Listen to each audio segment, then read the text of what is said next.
देवता है जो अपने पूरे परिवार को लेकर के किसानी करता है और उस अन्न को राजा और रंग तक खाते हैं। सरकार का भी फर्ज बनता है कि संकट के समय में किसानों का हौसला बुलंद करें और उनको आर्थिक मदद दें। हमारे सिद्धार्थनगर में कम से कम हज़ारों बीघे ज़मीन में हज़ारों बीघे गेहूँ का फसल जल गए।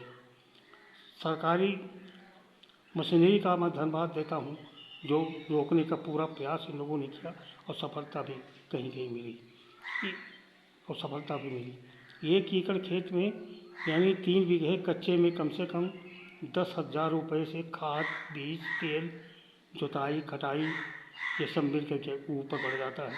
किसान की अपनी मजदूरी घर की और अपना छोड़ सके। ऐसे भीषण परिस्थितियों में 75% तो किसान ऐसे हैं जो भुखमरी के कगार पर आज ही हैं। अगर ये किसानों का हौसला नहीं बढ़ाया गया, अगर इन्हें उचित मुआवजा नहीं मिला तो ये किसानों के ऊपर क्या गुजरे, कैसे ज़िंदगी गुजरेगी, इसको तो ऊपर वाला जाने। लेकिन मैं सरकार से निवेदन करूँगा कि कम से कम 1 एकड़ खेत में मतलब 3 बीघे में कम से कम 15 क्विंटल अनाज होता है। 15 दूनी 30 यानी 35,000 रुपया करीब इनका फसल बर्बाद हो गया। ऐसे में सरकार को चाहिए कि 20,000 प्रति एकड़ जो फसल जल गए हैं उन्हें किसानों को दिया जाए और एक नया जीवन दिया जाए। असल देवता तो हमारे किसान हैं जो अन्न पैदा करते हैं और हम लोगों को मतलब बड़ी एक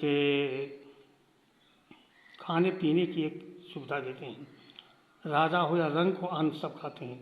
अगर किसान सुरक्षित नहीं है तो कोई सुरक्षित नहीं है, तो देश सुरक्षित नहीं होगा। इसलिए मैं केंद्र और प्रदेश सरकार का ध्यान दिलाना चाहूँगा कि तत्काल इन्हें प्रति एकड़ 20,000 रुपया हर किसान को दिया जाए और ऐसा अभियान चलाया जाए जिसमें लूट खसोट भ्रष्टाचार ये सब ना हो। जय हिंद, जय भारत। समाज सेवी सिद्धार्थनगर उत्तर प्रदेश।